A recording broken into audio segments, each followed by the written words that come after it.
Welcome to the new CyberSecurity Podcast, Episode 69, CISSP Sample Exam Questions. Welcome to the Reduced CyberSecurity Podcast, where we provide you the training and tools you need to pass the CISSP exam while enhancing your cybersecurity career. Hi, my name is Shon Gerber, and I'm your host for this action-packed, informative podcast. Join me each week as I provide the information you need to grow your cybersecurity knowledge so that you're better prepared to pass the CISSP exam. All right, let's get going.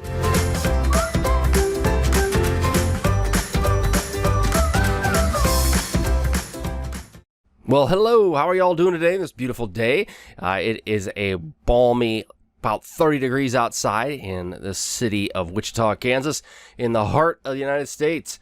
And so it's going to be a great day in the month of February. So I can't complain with that at all. Actually, I think it's supposed to be like 50 this weekend. So that's a positive. So 50 degrees Fahrenheit for Wichita, Kansas in the middle of the winter. That's a good thing. It's a really good thing. It's not bad at all. Hope everybody's staying safe out there with this coronavirus that's going on, and that the fact that you're studying for your CISSP, maybe you're all bundled up inside so you don't have to worry about that. But that's kind of a scary stuff that's kind of still hitting the world as it is right now. But let's just go ahead. We're going to roll into the CISSP sample exam questions for this week, and this one is going to be focused on Domain 4. So as we go, let's get started. Question number 1. Which type of firewall automatically adjusts its filtering rules based on the content of the traffic's existing sessions? All right, which type of firewall automatically adjusts its filtering rules based on the content of the traffic's existing sessions? A, static packet filtering. B, application level gateway. C, stateful inspection. Or D, dynamic packet filtering. All right, so you kind of look at the words and decide how you want to go down this path, but it would automatically adjust. That would be a good word or a good couple of words to focus on. A, static packet filtering. B, application level gateway. C, stateful inspection. Or D, dynamic packet filtering. And the answer is D, dynamic packet filtering. Dynamic packet filtering firewalls do enable real-time modifications of filtering, so that's what you want to use. They're obviously making it on the fly. They're making changes to the firewall rules. Again, you can check these out. They'll be on on the show notes. We'll go ahead and have a link that'll link back to that. But this is at brainscape.com, and there are flashcards that they have available for people to use. Question 2.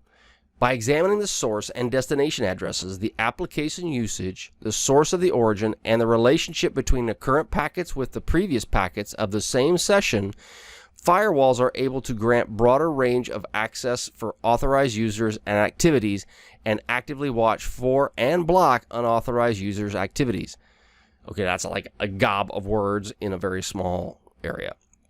So, by examining the source and destination addresses, okay, so you're focusing on that right there. The application usage, the source origin, and the relationship between the current packets with the previous packets of the same session, firewalls are able to grant broader range of access for authorized users and activities and actively watch for and block unauthorized users' activities. Okay, so they're looking at all kinds of stuff in there, right? First one, static packet filtering. That's A. B, application level gateway. That is B. I say A. So A is static packet filtering. B is application level gateway. C is stateful inspection.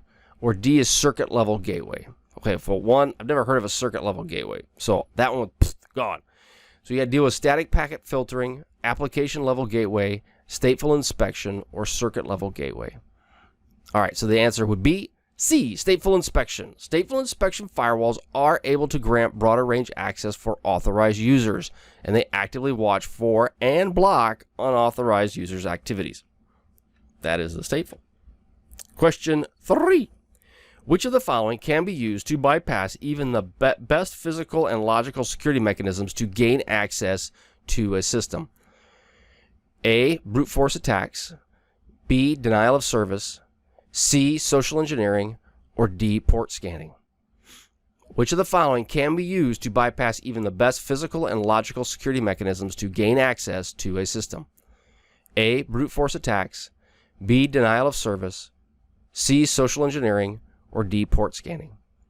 And the answer is C, social engineering. Social engineering can often be used to bypass even the most effective physical and logical controls. Been there, done that, got the t-shirt. Social engineering works like a champ, either through emails or even through just saying, hey, your internet's running slow. How can I help you? I'm here to help increase the internet speed in your building. Yeah, it works like a champ. It really does. All right, all these are available on Brainscape, and you can check them out at the links that I have in my show notes, and that will be on the page.